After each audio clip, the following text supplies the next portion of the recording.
Dieveniškėse veikia lietuviška ir lenkiška mokyklos bei profesinė mokykla, kaip joms sekasi įsilaikyti, kodėl vieni vaikai renkasi lietuvišką, o kiti lenkišką mokyklą ir kokios apskritai čia šioje ypatingoje teritorijoje vietos švietimo aktualijos. Su mumis Dieveniškių ryto gimnazijos direktorė Lolita Mikalauskienė, labas rytas. Labas rytas. Ir Dieveniškių Simono Karšmaro amatų kiemo vadovė Ilona Šedienė, paprastai kalbant profesinės mokyklos vadovė. Sveiki. Labas rytas.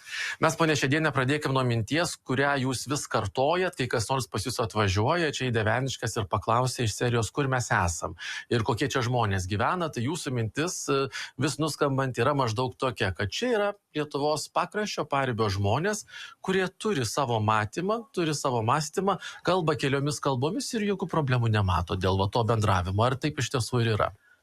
Taip, šiandien ir jau prieš kažkiek tai metų galima susikalbėti rusiškai, lenkiškai, lietuviškai, o maloniausia turbūt ausiai paprastoje kalboje vietiniam gyventojui. Tai yra kalbėtis tokia miksuota kalba, paprastų vadinama, paprastąją kalbą, kur persipynę slaviškos konstrukcijos, pridedant dzūkiškų ir panašiai. Tai va taip va. Bet ar visi čia tie žmonės, kurie gyvena, kai sutinka kitą žmogų kalbantį vienu metu keturiom kalbom, susikalba? Mano kartos žmonės tai tikrai susikalba. O senoliai irgi susikalba. O vaikams jau nebe problema susikalbėti, mokosi visų kalbų ir dar ir užsienio kalbų mokyklose. Tai susikalbėti tikrai galima. Prie mūsų taip pat prisijungia Domo Mickevičiaus gimnazijos direktorės pavaduotoja Valentina Cvilik. Labas rytas. Labas rytas. Ir mes dabar pakalbėkime apie tokią ypatingą situaciją. Čia yra dvi bendrojo lavinimo mokyklos, viena lietuviška, kita lenkiška.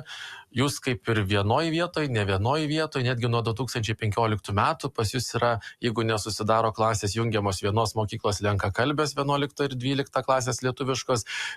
Tai pirmiausia, gal pradėkime apskritai nuo situacijos, kaip sekasi jūsų mokyklom. Tai, ponia Mikalauskienė, vaikų dabar. Čia, Dieveniškių Kilpoj, žmonių nedaug gyvena. Kokia padėtis lietuviškoje mokykloje? Jų daugėja, mažėja? Paskutiniais metais tai toks stabilus skaičius yra, bet žinoma mažėjantis tas skaičius ir jeigu žiūrint į tai, kaip prieš 20 metų kiek turėjome ir dabar, tai žinoma sumažėjame, susitraukėme labai smarkiai, bet turbūt visos Lietuvos problema, ypač paribio problema, kai gyventojų mažėja, visi traukia į miestą, o kadangi mes save laikom vos ne Vilniaus priemiesčių, tai tas 70 km tikrai nėra didelis atstumas, bet žmonės nori arčiau savo darbo vietų gyventi ir, žinoma, jaunimas kraustosi į miestą, kūrėsi mieste ir laimingai gyvena ir, aišku, nenori laiko gaišti, važiuoti tuos 70 km iki Dieveniškių mūsų šitos Kilpos, kad čia galėtų pernakvoti, gyventi. Nesvarbu, kad čia graži aplinka, graži gamta, saugi gamta, saugi aplinka, saugu visur, nes mūsų saugo visada pasienio pareigūnai, tačiau gimstamumui tai neturi įtakos kažkodėl. Tai žinoma, norėtųsi, kad turėtume daugiau vaikų, nes ir mokytojų turim, ir mokykla įrengta, ir priemonių turim, ir dirbti galim, bet trūksta svarbiausia mokinių. Pone Cvilik, panaši padėtis ir jūsų mokykloje, ar ne? Labas rytas. Aišku, panaši, kadangi gyvenam toje pačioje vietoje ir vaikai ateina, galim pasakyti, iš tų pačių šeimų. Būna tokie atvejai, kad vienoje šeimoje vieni vaikai eina į lietuvišką mokyklą, kiti į lenkišką. Tai dalinamės kažkaip, bet tendencija, aišku, mažėjimo link, kadangi skaičius žmonių mažėja, jaunų šeimų, kaimai tai išvis tuštėja. Tai aišku, kad padėtis tokia, kad vaikų mažiau. Bet kažkiek dabar šiandien dienai turim, kad išsilaikyti. Kaip jūs paaiškintumėte situaciją, kai sakot, štai vienoje šeimoje auga 2 vaikai. Vienas į lenkišką eina mokyklą, kitas į lietuvišką. Kaip taip gali nutikti? Pasirinkimas tėvų. Kodėl taip tėvai pasirenka, nežinau, bet taip yra faktas toks. Pane Mikalauskienė, jūs gal turite atsakymą? Nežinau, gal čia tai ir lemia, kad daugiakalbė aplinka yra, kad šeimos yra mišrios. Ir dažnai būna, kad tėvas, pavyzdžiui, lietuvis arba atvirkščiai lenkas, tai nori, kad vaikas lankytų ir tą mokyklą, arba mama vėl turi savo nuomonę. Tai daug kur susidurėm, kad būtent dėl to, kad šeima mišri ir vaikai pasirenka skirtingas mokyklas. Mes esam pasienį ir jūs turit tam tikrų išimčių, ponė Mikalauskienė. Kokių? Vis tiek ypatingos švietimo įstaigos ir jūs sakot, net truputį didesnį finansavimą gaunat.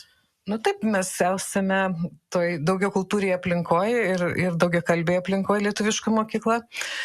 Pasienyje esame, aišku. Na ir turbūt šiandien mūsų tikriausiai nelabai jau ir būtų 2 gimnazijos, jeigu ne 2015 metais būtų neįvykęs toks, turbūt ypatingas atvejis, kai mūsų mokyklom buvo išimtis sudaryta ir leista 11-12 klasę abiem mokyklom kartu formuoti, kadangi mes jau tuo metu neturėjome kiekvieną atskirai mokyklą paėmus po 12 vaikų, tai mes turėjome suformuoti bendrą tokią klasę, 12 vaikų iš lietuviškos ir lenkiškos mokyklos. Ir sėkmingai pasiteisino mums tos klasės suformuotos, kartu vaikai mokosi bendroje klasėje. Toliau 11-12 klasė, niekur jiem nereikia iš čia išvažiuoti, jie mokosi vietoje, tai jie nėra iš pačių Dieveniškių, mes atsivežam vaikus iš visos mūsų kilpos, tai jau yra atstumas, kurį reikia įveikti ir laikas, ir todėl išvažiuoti, vežti vaikus iki Šalčininkų jau yra prabanga ir labai daug laiko sugaištama, vaikai labai pavargsta. Tai žinoma, čia vietoje buvo labai geras sprendimas ir tas sprendimas mes galvojam, kad labai pasiteisino ir tėvam, ir vaikam buvo tenkina šitas sprendimas. Pone Svili, kaip atrodo pamoka? Aš lenkakalbį mokykloje mokausi, ponė Mikalauskienė lietuvakalbį, mes abu 11-okai sėdim. Kaip ta pamoka atrodo? Visos pamokos išskyrus lenkų kalbą vyksta kartu. Visos pamokos vyksta lietuvių kalba. Vaikai puikiai supranta terminologiją. Jeigu vienas kitas terminas nesuprantamas, tai dauguma mokytojų gali išversti arba klasiokai tiesiog padeda. Problemų absoliučiai nėra šitoje vietoje, kadangi vaikai labai prisitaiko prie tos aplinkos, susidraugauja ir problemų pamokoje tikrai nėra. O mokytojai pasirenka atitinkamus ugdymo metodus ir taiko. Ir čia pat už kampo minėjom profesinę mokyklą, ponė Šedienė. Tai dabar kaip ji čia įsipaišo į visą šitą švietimo sistemą? Juk ten irgi yra bendrojo lavinimo mokykla, iš esmės nuo 9 iki 9 klasės pas jūs ten galima mokytis. Pas mus ateina po 10 klasės vaikai ir pasirinkę atitinkamą profesinę programą gali siekti vidurinio išsilavinimo. Reiškia, mokosi 11 ir 12 klasės kursus. Ir metus dar profesijos papildomai. Ir taip, nepilni ten gaunasi metai, nes išeina į gamybą, jau į darbo vietą, praktikuotis ir tada egzaminą. Tai dabar kiek per metus tų vaikų pas jūs ateina ir kaip ta tendencija atrodo? Mažėja turbūt irgi? Nedaugėja. Pastaraisiais kokiais taip 5 metais išlaikome tą patį priimamųjų mokinių skaičių, panašų skaičių kiekvienais metais dar gaunam kaip valstybės užsakymą. Tai vadiname kvotomis arba dabar jau pajėgumais. Tai turim tokį planą iš Šalčininkų rajono, viso rajono, nes mokykla yra rajono, ne tik Dieveniškių, priimti, apie 52 mokinius. Tiek gaunam nemokamų valstybės finansuojamų vietų mokytis profesijos. Tai stabiliai tiek ir surenkam kiekvienais metais. Bet į kitas programas, sakykime, jau su turintiems vidurinį išsilavinimą, išlaikom tą skaičių, bet stebim, kad vis tiek tendencija yra smunkanti žemyn. Nėra taip, kad liktų už borto, sakykime, ten jau labai daug žmonių. Vilnius jau paaugusiam žmogui, jaunuoliui, nebe toks baisus, visi nori išsibandyti sostiniai. iš kito pakraščio, nuo Eišiškių pusės, sakykime, Varėna, Alytus patrauklus.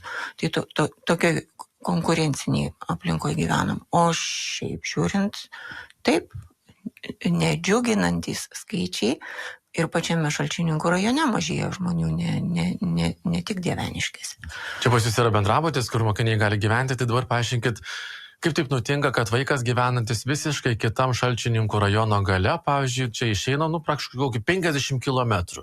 Jis atvyksta 50 km gyventi į pasaulio pakraštį, Dieveniškių kilpą ir čia mokytis 11-12 klasėje ir įgyti profesiją. Tai ar vaikas labai nori čia mokytis, ar vaikas tiesiog, sakykime, turi sudėtingą situaciją šeimoje, supranta, kad apie jokį čia universitetą, net kolegiją negali būti net kalbos, tai aš geriau atvažiuosiu čia, išmoksiu amato ir su tuo amatu kažkaip toliau gyvensiu. Tikriausiai jūs sumastėte teisingai. Žinot, yra šiokių tokių ir patogumų. Taip, yra bendrabutis. Jį renkasi ne visi atvykstantis nedieveniškiečiai, nes kiekvieną darbo dieną, kiekvieną mokslo metų darbo dieną iš Šalčininkų autobusų stoties mūsų mokyklinis geltonas autobusiukas surenka iš visų kitų gyvenviečių suvažiuojančius jau maršrutiniais autobusais mokinius ir atsiveža čia. Dalis taip gyvena bendrabuty, o dalis tokiu būdu kasdieną kursuoja, grįžta namo vakarieniauti. Kokios profesijos pas jūs mokykloje? 3 sričių. Tai inžinerinės srities transporto priemonių remontininko programa, iš paslaugų asmenims konditeris ir virėjas, o iš taip vadinamos žemės ūkio, tai yra sodininkystės, dekoratyvinio želdinimo programų turime. Ir klausimas tas pats visiems. Ar ne per didelė prabanga tokioj teritorijoje turėti lenkišką mokyklą, lietuvišką ir dar profesinę, ponė Cvilik? Jeigu skaičiuoti pinigus, o nežiūrėti į žmonės, galbūt. Bet čia gyvena žmonės, gal jų nedaug, aplink gyvena žmonės. Tarkim, kad atvežti į mūsų mokyklą vaikus reikia 4 autobusiukų, nes kaimai išsibarstė po 1, po 2, po 3 vaikus. Tai aš nežinau, galbūt ne visada skaičiuojami pinigai, o reikia žiūrėti į žmonės, į vaikus, mažus vaikus ir didelius ir suteikti visą galimą tą paslaugą ir reikalingą gyvenimui. Negalima šitų žmonių kažkaip atstumti, išbraukti, nematyti. Man atrodo, kad čia mes gaunam tą pagalbą labai reikiamą. Labai.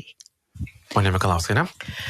Be abejonės, savivaldai mes esam galvos skausmas. Bet džiaugiamės, kad mūsų savivaldybė galvoja apie kiekvieną žmogų, apie tuos, kurie čia gyvena šituose pakraščiuose, rūpinasi jais ir todėl ir turim šiandien tas 2 mokyklas, kurias išlaiko savivaldybė ir 3, kuri yra taip pat mums labai reikalinga, nes mano vaikai, pavyzdžiui, pasirenka technologijų modulį profesinėje mokykloje ir ten mokosi taip pat ir pačiupinėja profesinės mokyklos tą atmosferą, kaip galima save įveiklinti dar ir kitaip ir mąsto jau apie tolimesnės profesijas. Tai tikrai mes galvojame, kad teisingas požiūris yra, kad žmogus yra pats svarbiausias, o ne pinigai. Ir ponė Šedienė?